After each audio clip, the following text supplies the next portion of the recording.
అందరికి ఈరోజు తొలి ఏకాదశి రోజు మేము పెద్దవాళ్ళకి నైవేద్యం పెట్టుకుంటాము. మిర్చీలు చూపి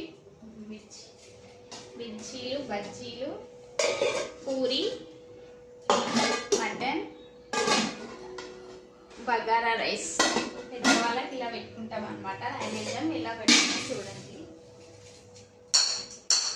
మీరు ఎలా చేస్తారో కామెంట్ చేయండి.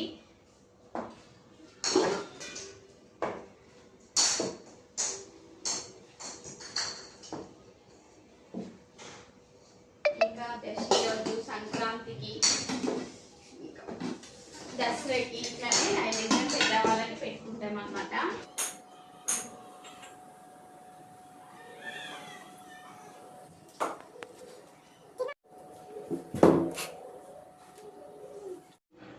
నైవేద్యం పెట్టి కాసేపు ఆగి మొక్కేసి తింటాం అన్నమాట.